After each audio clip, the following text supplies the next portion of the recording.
everybody, welcome back to my vegan kitchen. I've got the ultimate comfort food.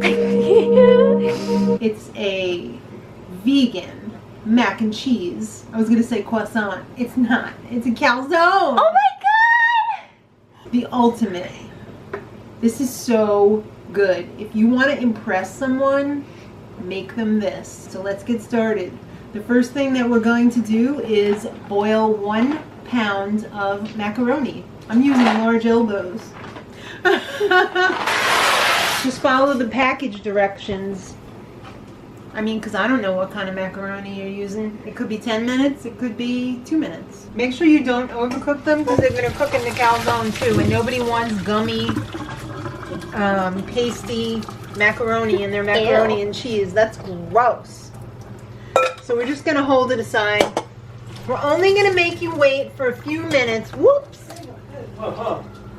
Because we're going to use this pan to make the bechamel sauce, which is the base for this dish. Alright, it's time to make the sauce. We've got some flour here. I'm going to use probably a quarter of a cup. And you can use any kind of fat that you want. I'm going to use coconut oil today. This is really good. This is butter flavored coconut oil.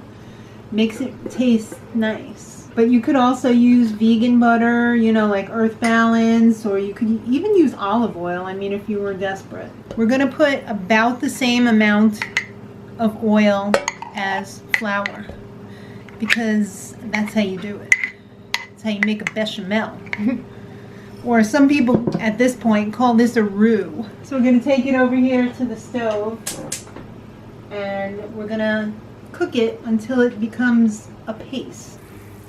Alright, so you can see it's starting to get thick and it's cooking a little bit. I'm going to go get the milk. You can use any non-dairy milk that you want. The only thing that I would tell you is make sure you get unsweetened original. Do not get vanilla unless you like vanilla calzones. Ew. Because it's going to taste disgusting. So I'm going to measure this very carefully. It's going to be about 3 cups. You're going to... Oh! Really? You're going to want to make a big mess. That really helps. You want your whisk because you don't want any lumps. Just put some of it in, and as the milk comes up to temperature, it's going to start to get thick, and as it gets thicker, add more milk. See, it's getting thick already. No lumps, no lumpies.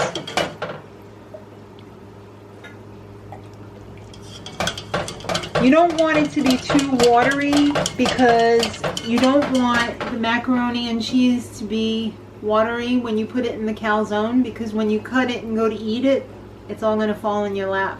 You don't want that. Maybe just a little bit more. Oh, that's perfect. That's like 3 cups. So to flavor that, because basically it's just plain flour and butter, not so great. We're going to put about a teaspoon of salt, and you know I like my Himalayan. We're also going to put a little bit of nutmeg. It's not going to make it taste nutty. It's going to make it taste good. So that's like 1/8 of a teaspoon of nutmeg. And just a little bit of ground pepper. That was like 10 cranks. Oh, it's getting beautiful. Okay, so we don't have any lumps. When you don't have any more lumps, now it's time to add the cheese. We're using this beautiful smoked Gouda by Daya, not Spawn. It comes in a block like this. Daya has reformulated their cheese into something amazing. I used about a little bit less than half of the block, and this is 7 ounces, so probably about 3 ounces of cheese. And I just cut it up because it's going to melt in here. Ooh, look at how nice and thick we're getting. So I just put the cheese in there, keep it going until it gets to be, you know, creamy, smooth, and delicious. Somebody better get a ring because we're about to have a wedding. We're going to marry this macaroni to this beautiful cheese sauce. And by cheese, I mean vegan cheese. I don't want to dump this whole thing on the floor. Yeah, that would suck. So it would probably be best, I'm still dropping it, to just put in a couple spoons at a time before I dump the whole thing in there and make a fool out of myself. All right, oh, velvety golden goodness. Now let's just say this is straight up macaroni and cheese. So if I was making macaroni and cheese for my family, this is basically what I would do. Although I'd probably put in some like spinach or something too. So we're just gonna mix this enough to combine and then set it on its honeymoon to cool off a little bit, because we don't want to put this on the pizza dough hot. It's not going to be good. So let's just let this cool off, and while we're doing that, let's stretch out our pizza dough. Alright, you could totally make your own pizza dough from scratch. I used to do that back in the day. I have a video on here somewhere. I just bought some. This one's really good. And it's cheap too. I mean, don't reinvent the wheel, kids. If you could buy something that's good for cheaper than you can make it yourself, come on. It's a no-brainer. So we've got the pizza dough here. I thawed it out. This kind you buy frozen. I actually bought it the other day, and I just popped it in the freezer when I got home. So just get some flour on the sticky parts. It's not rocket science here. This dough is very forgiving, so don't be afraid to handle it. You know what I mean? So we're going to first stretch this out on the table as much as we can. Stretch it out. Then once you pretty much get it to as good as it gets, like this, then you're just going to pick it up and let the weight of the dough do the work. Don't be like ripping it like Hercules. Just let the weight of the dough do the work. And you go around and around until you get a nice larger dough. See, it's shrinking again. That's going to happen. That's the gluten in there doing its thing. So if you have to do it a few times to get it where you want it, like the middle part's pretty thin. We're going to have to repair that hole. But the outside still has a little give here. You know, it's still pretty thick on the outside. So just go around. And it won't stick to itself because it's got enough flour on it. Alright, dough. I pretty much got you where I want you. Just let it rest a little while the mac and cheese cools off. Don't be in a rush, because that mac and cheese, too hot, it's going to ruin everything. And by the way, that is enough macaroni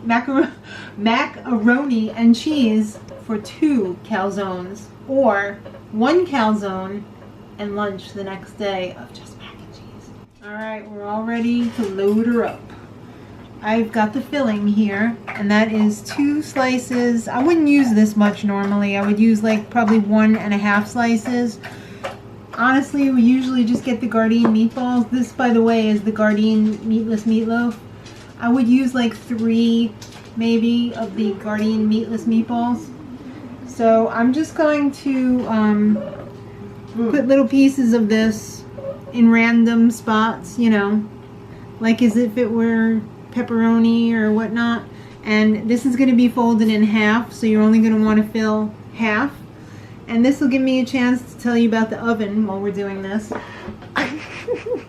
The oven that I'm using today is my big oven, which I never use. Because I wanted to be able to show you guys, because I figure that's probably what you have at home. My toaster oven is an infrared toaster oven, and I don't think a lot of people have that.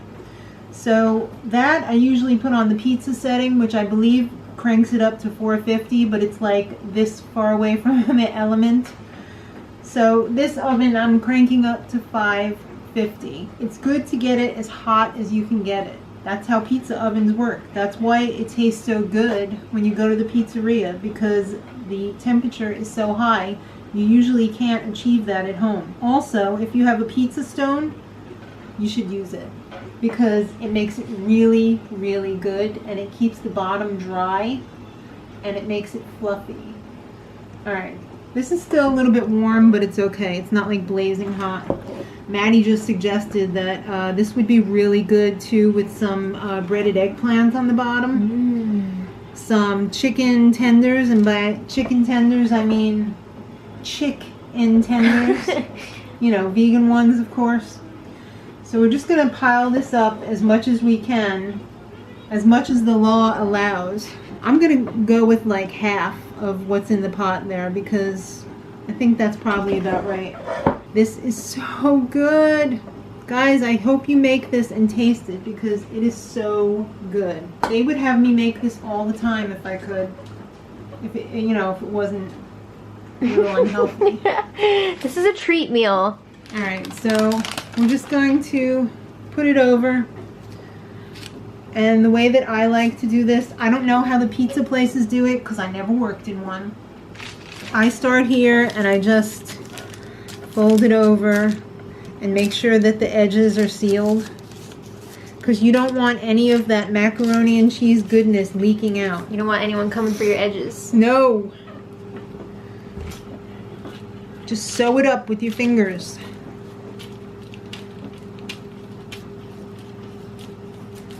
And this is quite a large marge.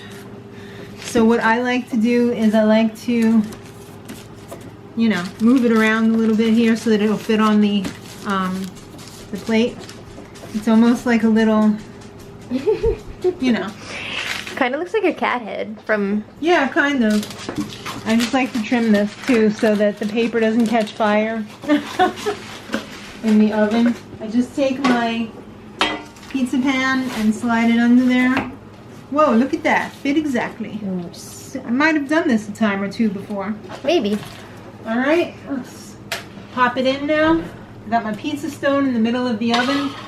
Normally when I do a pie, I just slide it on the parchment paper onto the stone, but this won't work like that because it's a hefty hideaway. So we're just gonna let it sit for about 10 minutes and check it. Alright guys, I just pulled it out of the oven. It was in there for a total of about 13 to 14 minutes. And it's fully cooked. I'm just gonna let it settle because if I cut it right now, Mount Vesuvius is gonna come pouring out. Alright guys, I've had a chance a long time to let this cool down, and you can see it was hard when I took it out, but it softened up quite a bit. So I'm just gonna cut it right in half and show you guys what it cross-section looks like. You ready for this? What? Beautiful. What if I did? Double decker. Yeah. Whoa. Whoa. Let's see what Maddie thinks about this. I think I'm gonna like it. Ready? All right.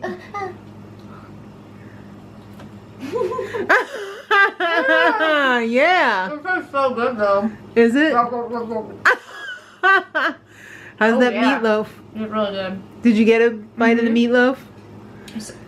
I certainly did.